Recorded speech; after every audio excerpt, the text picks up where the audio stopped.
नमस्कार, आप देख रहे हैं देश का सर्वश्रेष्ठ न्यूज चैनल एबीपी न्यूज और मैं आपके साथ शोभना यादव। बड़ी खबर आज की यही है कि पुष्कर सिंह धामी ही उत्तराखंड के अगले मुख्यमंत्री होंगे। देहरादून में बीजेपी विधायक दल की बैठक में धामी को एक मत से नेता चुन लिया गया है। खटीमा से चुनाव हारने के बाद धामी के नाम को लेकर सस्पेंस बना हुआ था, जो आज खत्म हो गया है।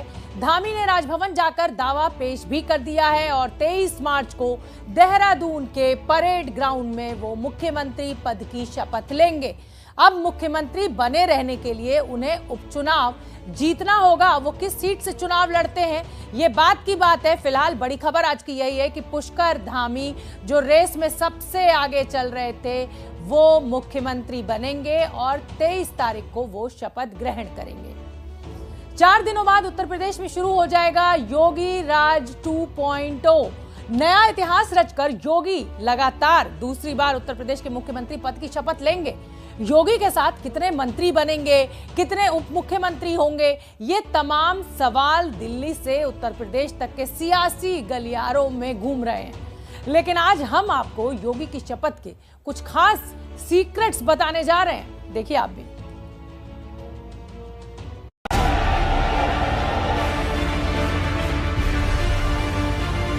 मैं आदित्यनाथ योगी ईश्वर की शपथ लेता हूं कि कुछ इसी अंदाज में अब से ठीक 4 दिन बाद योगी आदित्यनाथ एक बार फिर यूपी की कमान संभालने जा रहे हैं। अपने कर्तव्यों का श्रद्धापूर्वक और शुद्ध अंतःकरण से निर्वहन करूंगा।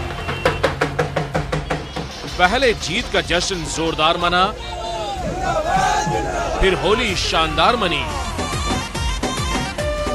और अब शपथ ग्रहण जानदार बनाने की बीजेपी की ऐतिहासिक तैयारी है। और इसीलिए शपथ ग्रहण वाली जगह यानी लखनऊ के अटल बिहारी वाजपेयी इकाना स्टेडियम को चमकाया जा रहा है। सड़क के किनारे फूलों से भरे गमले लगने लगे हैं। शपथ के वीआईपी मेहमानों के लिए 3 हेलीपैड खींची जा रही है। 23 मार्च को अमित शाह पर्यवेक्षक बनकर लखनऊ जो पहुंच रहे हैं।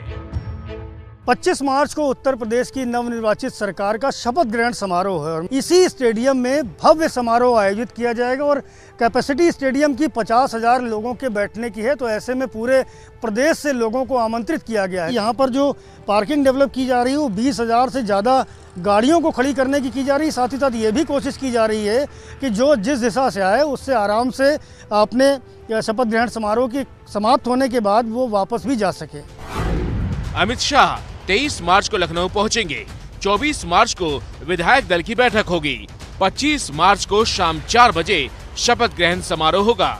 शपथ ग्रहण कार्यक्रम में प्रधानमंत्री नरेंद्र मोदी भी शामिल होंगे। शपथ ग्रहण समारोह होगा तो लखनऊ में, लेकिन पूरे प्रदेश में इसकी गूंज सुनाई देगी। इसकी तैयारी भी बीजेपी ने पूरी कर ली है। 25 तारीख को शपथ ग्रहण समारोह, उसकी संपूर्ण व्यवस्था की तैयारी की बैठक आज संपन्न हुई। सभी कार्यकर्ताओं को जिम्मेदारी, अपने प्रदेश के पदाधिकारियों को दायित्व दिया गया है। संगठन से पूरे राज्य के लोगों को आना है। राज्य के सभी मंदिरों में प्रातःकाल 25 को स्वच्छता अभियान चलाकर पूजा पाठ करना है राज्य के कल्याण के लिए। उत्तर प्रदेश की जनता जनार्दन का हृदय से अभिनंदन, हृदय से आभार।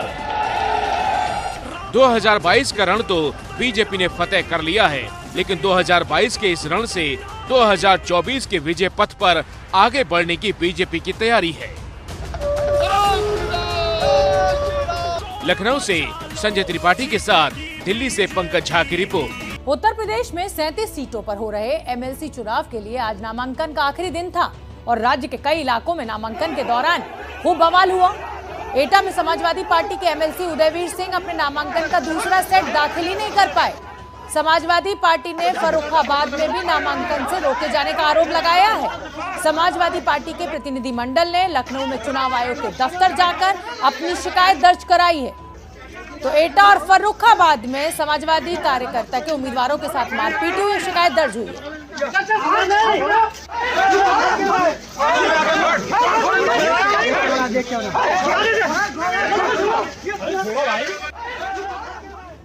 तो ये तो बात हो गई उत्तर प्रदेश में एमएलसी चुनाव की। अब आगे बढ़ते हैं और बात बंगाल की कर लेते हैं।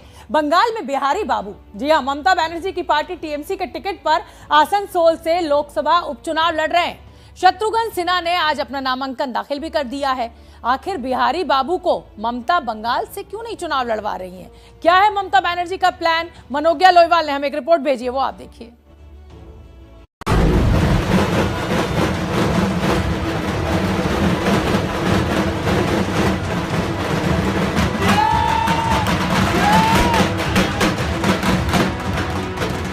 बिहारी बाबू के नाम से मशहूर शत्रुघ्न सिन्हा का ये रोड शो आसनसोल की सड़कों पर निकला है।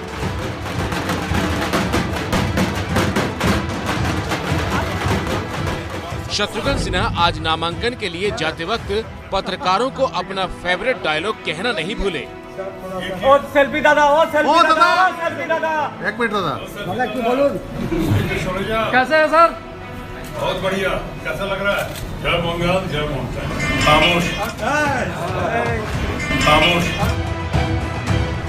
पश्चिम बंगाल की आसनसोल लोकसभा सीट पर उपचुनाव होना है, जिसके लिए ममता बनर्जी की पार्टी तृणमूल कांग्रेस ने बिहारी बाबू यानी शत्रुघ्न सिन्हा को अपना उम्मीदवार बना दिया है। दरअसल बाबुल सुप्रियो, जो बीजेपी में थे और केंद्रीय मंत्री भी रहे हैं, उनके इस्तीफा देने के बाद अब 12 अप्रैल को आसनसोल की लोकसभा सीट पर उपचुनाव होने हैं। बिहारी बाबू आसनसोल से चुनाव लड़ने क्यों आए हैं, इसका जवाब उन्हीं से जान लीजिए। देश हित में जो होगा और यहाँ पे ममता जी का नेतृत्व होगा, हम अपनी आवाज, विपक्ष की आवाज को मजबूत करेंगे, दबंग बनाएंगे और ममता जी के साथ मिलकर बंगाल की समस्याओं को, देश की समस्याओं को और खासकर अपने आसनसोल की समस्याओं को से जूझने के लिए, लड़ने के लिए, नाइंसाफी के खिलाफ आवाज उठाने के लिए, समस्याओं के समाधान के लिए हमेशा तत्पर हैं और आज से और तत्पर रहेंगे। बंगाल में 14 से 15% हिंदी भाषी लोग हैं। आसनसोल में गैर बंगाली वोटर करीब 40% हैं। इनमें से ज्यादातर बिहार के रहने वाले हैं। गैर बंगाली कोयला खदान, स्टील फैक्ट्री में काम करते हैं। आसनसोल की सीट से शत्रुघ्न सिन्हा यानी कि बिहारी बाबू को मैदान में उतारकर ममता बनर्जी ने एक तीर से 2 निशाने साधे हैं। पहला ये कि एक हिंदी बाहुल इलाके में शत्रुघ्न सिन्हा को उतारकर उसे कभी न जीत पाने का रिकॉर्ड तोड़ने की, और दूसरा शत्रुघ्न सिन्हा को बंगाल के बाहर पार्टी का विस्तार करने के लिए इस्तेमाल करने की। दरअसल शत्रुघ्न सिन्हा की पैठ पूरे देश में बतौर नेता भी है और अभिनेता भी है। आसनसोल लोकसभा सीट ममता बनर्जी आज तक नहीं जीत पाई हैं। पिछले 2 बार से बीजेपी के बाबुल सुप्रियो भारी अंतर से जीतते रहे। इस बार आसनसोल में बिहारी बाबू का मुकाबला बीजेपी की अग्निमित्रा पॉल से है। बीजेपी की विधायक और महिला मोर्चा की प्रदेश अध्यक्ष रही अग्निमित्रा पॉल पेशे से फैशन डिजाइनर हैं। तो चलिए अब भारत की बात में बंगाल से बिहार का रुख करते हैं। बिहार एनडीए में सब कुछ ठीक नहीं है। मुकेश सहनी की दावेदारी को दूर रखते हुए बीजेपी ने उपचुनाव में अपना उम्मीदवार उतार दिया है। बीजेपी मुकेश सहनी के राजनीतिक फैसलों से खुश नहीं है, लेकिन अब जेडीयू ने जिस तरह से मुकेश सहनी से सहानुभूति दिखाई है, उससे तो ऐसा लग रहा है कि बिहार में कुछ बड़ा होने वाला है। सब स्वतंत्र है चुनाव लड़ने के लिए। हाँ, उसमें कोई कहने वाली बात है। आपने देखा कि 19 में भी जब हम यूपीए गठबंधन में थे, एक सीट को लेकर हम लोगों ने उपचुनाव लड़ा था सिमरी बख्तियारपुर में, और फिर उसके बाद जब मैं उत्तर प्रदेश जाके चुनाव लड़ सकता हूँ, तो बिहार प्रदेश हमारा अपना घर है, तो यहाँ पे चुनाव लड़ेंगे और सब लड़ेंगे, और भाजपा भी अगर वहाँ पे प्रत्याशी दिए तो दोस्ताना संघर्ष होगा। इस बयान से ये तो साफ है कि बिहार के पशुपालन मंत्री और वीआईपी के अध्यक्ष मुकेश सहनी पीछे हटने को तैयार नहीं है, और अब तो नीतीश कुमार की पार्टी जेडीयू ने भी मुकेश सहनी के पक्ष में बयान दे दिया है। भारतीय जनता पार्टी ने जो अपनी उम्मीदवारी की घोषणा की है, मुझको लगता है कि इससे थोड़ा बचना चाहिए था बीजेपी को, और ऐसा ही करना था। कोई व्यवस्था थी, कोई कारण था, तो मुकेश सहनी जी को जरूर भरोसा में लेकर तब यह करना चाहिए। विवाद की जड़ में है मुजफ्फरपुर जिले की बोचहा विधानसभा सीट। मुसाफिर पासवान के निधन की वजह से इस सीट पर 12 अप्रैल को उपचुनाव होने हैं। बीजेपी ने अपनी पार्टी के प्रदेश महामंत्री बेबी कुमारी, जो पूर्व विधायक भी हैं, उन्हें टिकट दिया है। मुकेश सहनी भी इस सीट पर अपना उम्मीदवार उतारना चाहते हैं, लेकिन मुकेश सहनी के पिछले दिनों कई सारे ऐसे राजनीतिक फैसले लिए जिससे बीजेपी नाराज है। मुकेश सहनी ने यूपी में उम्मीदवार उतारे और बीजेपी के खिलाफ प्रचार किया। एमएलसी चुनाव में भी मुकेश सहनी ने बीजेपी के खिलाफ उम्मीदवार उतारे हैं। मुकेश सहनी ने बीजेपी के खिलाफ कड़े बयान दिए हैं। निषाद और अत्यंत पिछड़ा के वोट के नाम पर वोटों का व्यापार करने वाले मुकेश सहनी को यूपी के निषाद और अत्यंत पिछड़ा समाज ने शून्य पर आउट कर करके जमानत जब्त करा करके इनको सबक सिखाया है। 2020 के विधानसभा चुनाव में बीजेपी ने अपने कोटे से वीआईपी को सीटें दी थी, जिनमें से 4 वीआईपी के सिंबल पर जीत कर आए थे। मुसाफिर पासवान अब इस दुनिया में नहीं रहे, तो बाकी जो 3 विधायक बने हैं वो बीजेपी के नेता रहे हैं। ऐसे में मुकेश सहनी अगर थोड़ा सा भी इधर उधर करते हैं तो उनके सामने मुश्किलें आ सकती है। ऐसे भी मुकेश सहनी का कार्यकाल बिहार विधान परिषद में इसी साल खत्म होने वाला है।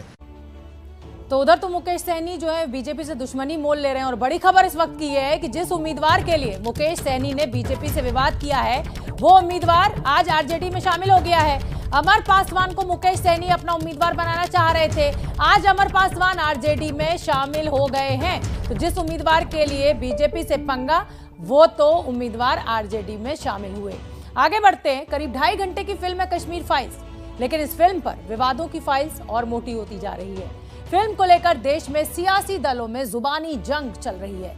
उत्तर प्रदेश के कई मुसलमान सांसद फिल्म का विरोध कर रहे हैं, लेकिन अभिनेता आमिर खान लोगों से कह रहे हैं कि ये फिल्म जरूर देखिए।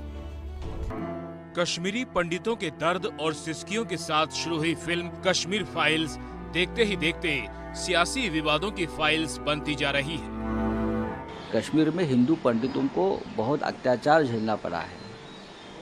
हिंदू पंडित अपने ही देश में निर्वासित हो गए। अब तक उनकी घर वापसी नहीं हो सकी है, लेकिन घर वापसी का तो वादा बीजेपी ने और मोदी जी ने किया था। घर वापसी का वादा पंडितों को, वो अब तक क्यों नहीं हुआ है? तबाही और बर्बादी का जिम्मेदार पाकिस्तान और मिलिटेंसी। जम्मू कश्मीर के हिंदू, मुसलमान, कश्मीरी मुस्लिम, कश्मीरी पंडित, डोगरा, नॉन डोगरा, सब उससे प्रभावित हुआ, नुकसान हुआ। कश्मीर फाइल के आधे सच की इतनी चोट लगी, अगर पूरा सच होता तो उनका क्या हाल होता? जब रात है इतनी डर वाली, तो सुबह का आलम क्या होता? तो अगर कश्मीर फाइल की जो हकीकत है, जिसकी सच्चाई है, उससे देख करके जो बौखलाए हुए हैं तो उनको जिन्ना भी याद आ जाएगा। पीएम मोदी और गृह मंत्री अमित शाह से मुलाकात के बाद फिल्म कश्मीर फाइल्स की टीम ने कल सीएम योगी से भी मुलाकात की। जिस कॉज के लिए फिल्म बनी है वो दुनिया तक पहुंची है। कश्मीरी पंडितों का, कश्मीरी हिंदुओं का जो दर्द जो पिछले 32 साल से छुपा के रखा गया था, वो अब लोगों तक पहुंचा है। और योगी जी ने जो इसको टैक्स फ्री किया है, उसके लिए हम उनका धन्यवाद करते हैं। हमारी जो फिल्म की जो सक्सेस है उसके लिए उनने हमें बधाई दी, और बाकी यही कि किस तरह से हिंदी फिल्म जगत को यूपी में एक बहुत प्रबल तरीके से स्थापित किया जाए। डीजल की कीमतों में 25 रुपए बढ़ोतरी की गई है, लेकिन ये कीमत सिर्फ डीजल की थोक खरीद के लिए बढ़ी। तेल कंपनियों के इस फैसले का आम आदमी पर क्या असर पड़ेगा, हमारी ये रिपोर्ट देखिए। यूक्रेन रूस युद्ध 26वें दिन भी जारी है और इस युद्ध की कीमत दुनिया भी दूसरे तरीकों से चुका रही है और असर की जद में भारत भी है। तेल कंपनियों ने डीजल के थोक ग्राहकों को भारी झटका दिया है। थोक ग्राहकों के लिए डीजल का रेट प्रति लीटर 25 रुपए बढ़ गया है। हालांकि रिटेल प्राइस पर डीजल के दामों में कोई बढ़ोतरी नहीं है, यानी आम जनता को सीधे डीजल की बढ़ी कीमतों से दो चार नहीं होना पड़ेगा। लेकिन थोक रेट में बढ़ोतरी से आम आदमी की जेब भी ढीली होनी तय है। उन्होंने ही मेरा नाम का प्रस्ताव रखा और सभी ने उसको अनुमोदन दिया। भारतीय जनता पार्टी यूनाइटली आगे जाएगी। गोवा के विकास में हम सभी एक साथ में मिलकर गोवा का विकास करेंगे। आपसे दूसरा सवाल है कि शपथ ग्रहण समारोह कब होगा और क्या प्रधानमंत्री भी आ रहे हैं, इनवाइट कर रहे हैं? माननीय राज्यपाल को अभी हम हमारे गवर्नमेंट फॉर्मेशन का न्योता दे रहे हैं। उन्होंने जब भी देने के बाद ही तुरंत ही हम हमारे डेट और ये फाइनलाइज करने। उत्तर प्रदेश में 25 मार्च को योगी मुख्यमंत्री पद की शपथ लेने वाले हैं। समाजवादी पार्टी के अध्यक्ष अखिलेश यादव का कहना है कि मुझे नहीं लगता है कि मैं शपथ ग्रहण में जा पाऊंगा। इमरान खान अपने सबसे बड़े राजनीतिक संकट से गुजर रहे हैं। हालांकि इमरान के सत्ता संभालने के बाद पाकिस्तान और वहां के आवाम के लिए संकट कोई नई बात नहीं है, लेकिन इस बार संकट इमरान पर है क्योंकि उनकी कुर्सी पर बनाई है। जी हां, अविश्वास प्रस्ताव पेश हो चुका है और अब उस प्रस्ताव पर मतदान की बारी है। संकट इसलिए खड़ा हुआ है क्योंकि इमरान की पार्टी के कुछ सांसद बागी हो चुके हैं और संकट की इस घड़ी में समर्थन जुटाने के लिए इमरान खान हिंदुस्तान की तारीफों के पुल बांधने में लगे हुए हैं।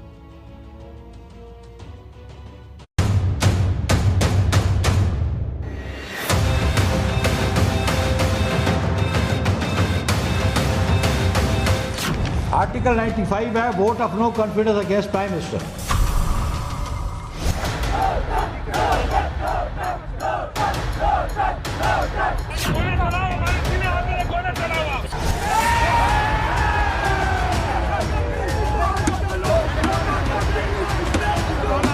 एक होता है लोटा,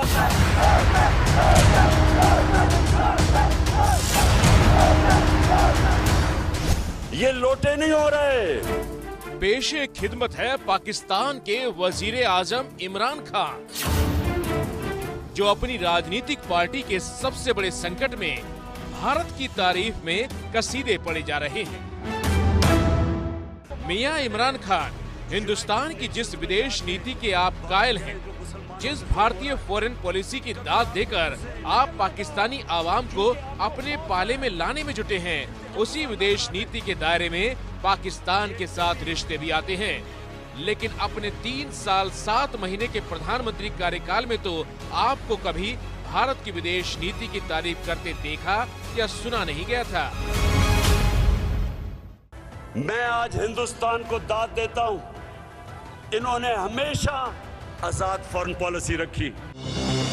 अब यहाँ ये समझने की जरूरत है कि आखिर पड़ोसी मुल्क पाकिस्तान में ऐसे कौन से हालात पैदा हो गए कि भारत के खिलाफ नफरत की राजनीति का एजेंडा चलाने वाले इमरान खान भारत की सशक्त विदेश नीति के अब मुरीद बन गए हैं। इसे समझने के लिए इमरान खान का ताजा बयान सुनिए। ये है पाकिस्तान के ताजा हालात, जहां इमरान खान के शब्द तो धमकी वाले हैं, लेकिन लहजा विनती वाला। धमकी और विनती का कॉकटेल इसलिए क्योंकि इमरान खान चाहते हैं कि उनकी पार्टी के बागी सांसद किसी भी कीमत पर वापस आ जाएं और उनकी कुर्सी पर मंडरा रहा संकट टल जाए। पाकिस्तान का ये सियासी बवंडर 8 मार्च को शुरू हुआ, जब पाकिस्तान मुस्लिम लीग नवाज और पाकिस्तान पीपुल्स पार्टी के 100 सांसदों ने पाकिस्तानी संसद में इमरान के खिलाफ अविश्वास प्रस्ताव ला दिया। इमरान खान के खिलाफ नो कॉन्फिडेंस मोशन को लेकर नेशनल असेंबली की बैठक 25 मार्च को लगेगी। ये सारा खेल 172 लोगों का है, वो MNAs जिनकी सपोर्ट, जिनके वोट जिसके साथ होंगे, पाकिस्तान में झंडा उसी का लहराएगा। और इस मौजूदा सूरत हाल में इमरान खान और ऑपोजिशन दोनों 172 लोगों की सपोर्ट और उनके वोट होने का दावा कर रहे हैं। पाकिस्तानी संसद की ताजा स्थिति क्या है वो भी समझ लीजिए। पाकिस्तान की नेशनल असेंबली में 342 सदस्य हैं। बहुमत के लिए 172 का आंकड़ा चाहिए। इमरान खान का दावा है कि उनके गठबंधन को 179 सदस्यों का समर्थन हासिल है, जिसमें PTI के 155 सदस्य हैं और बाकी सहयोगी दल, जबकि विपक्षी गठबंधन में 162 सदस्य मौजूद हैं। लेकिन इमरान अचानक मजबूत से कमजोर हो गए जब उनके समर्थन वाले 30 सांसद बागी हो गए और इमरान बहुमत से 23 कदम दूर 149 के नंबर पर दिखाई देने लगे। यही वजह है कि इमरान खान रविवार को मलकान शहर में एक रैली के दौरान मुल्क से धोखाधड़ी लेकर जमीर बेच डालने तक की दुहाई दे रहे थे। किसी भी कीमत पर इमरान खान की सरकार को गिराने के लिए पूरा विपक्ष 3 तरह के प्लान पर काम कर रहा है। और ये प्लान क्या है, बता रहे हैं पाकिस्तान में ग्राउंड जीरो पर मौजूद एबीपी न्यूज संवाददाता Hamza Amir. Plan A no confidence motion का है। प्लान बी जो उन्होंने अब बताया है वो ये होगा कि अगर नो कॉन्फिडेंस मोशन किसी भी वजह से फेल हो गया, किसी भी वजह से इमरान खान को वो वोट के ज़रिए ना हटा पाए, तो वो अगली डिमांड जो रखेंगे वो ये रखेंगे कि प्राइम मिनिस्टर इमरान खान, जैसे कुछ अर्सा पहले उन्होंने वोट ऑफ कॉन्फिडेंस लिया था पार्लियामेंट से, वो दोबारा वोट ऑफ कॉन्फिडेंस ले, ताकि उसके ज़रिए जो है वो फिर उन्हीं लोगों को जो उनसे हटे हुए हैं उनको हटा के उनकी सपोर्ट लेके ऑपोजिशन इमरान खान को कॉन्फिडेंस ऑफ वोट के ज़रिए भी जो है वो ये साबित कर सके कि पार्लियामेंट को उनके ऊपर एतमाद नहीं रहा। अगर ये भी नहीं होता तो तीसरा रास्ता उनका होगा, लीगल रास्ता होगा, जो सुप्रीम कोर्ट में वो जाएंगे कि अगर उनकी डिमांड, ऑपोजिशन की डिमांड और रिक्वेजिशन के ऊपर अगर prime minister Imran Khan vote of confidence पे नहीं जाते तो वो इसको as a violation of the parliamentarian norms को यूज़ करके वो इमरान खान के खिलाफ लीगल चारागोई करेंगे, चाहे वो इलेक्शन कमीशन में जाना हो या चाहे वो सुप्रीम कोर्ट ऑफ पाकिस्तान जाना हो।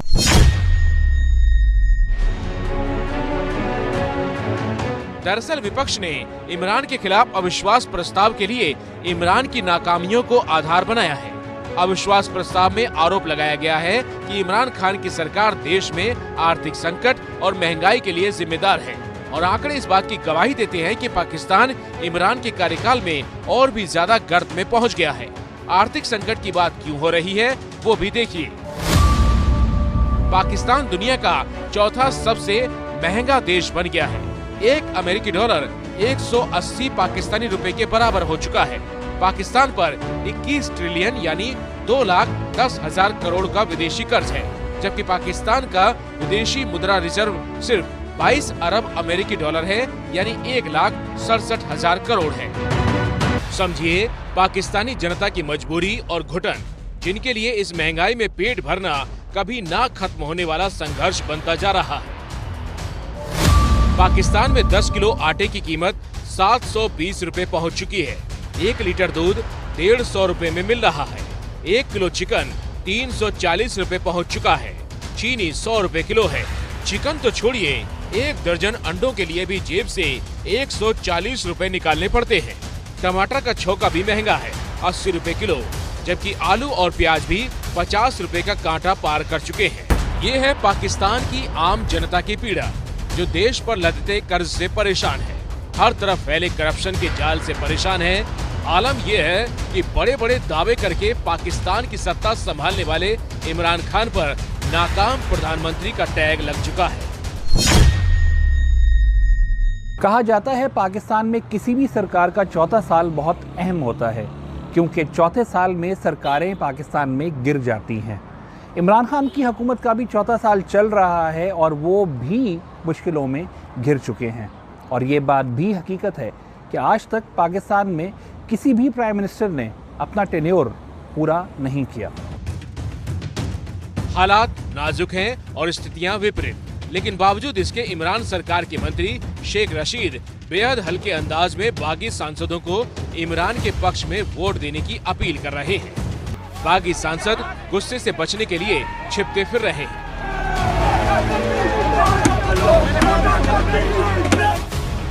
जबकि पाकिस्तान के पूर्व प्रधानमंत्री नवाज शरीफ की बेटी मरियम नवाज ने इमरान को उनके दोहरे बर्ताव के लिए खरी खोटी सुनाई है। मरियम पूछ रही हैं कि आत्मनिर्भर विदेश नीति की वकालत करने वाले इमरान बाइडेन के फोन का इंतजार क्यों करते रहे। तो उधर इमरान खान की कुर्सी खतरे में है, लेकिन इसी बीच पाकिस्तान से एक बड़ी खबर। पाकिस्तान के प्रधानमंत्री इमरान खान को निर्दलीय सांसदों की तरफ से कुछ राहत मिलती हुई दिखाई दे रही है। पाकिस्तान के 17 निर्दलियों का कहना है कि उधर इमरान खान पंजाब प्रांत के मुख्यमंत्री उस्मान बुज़र को हटा दें तो वो अविश्वास प्रस्ताव पर इमरान सरकार का समर्थन करने को तैयार है। इससे पहले सुप्रीम कोर्ट ने संसद की कार्रवाई में दखल देने से इनकार किया है।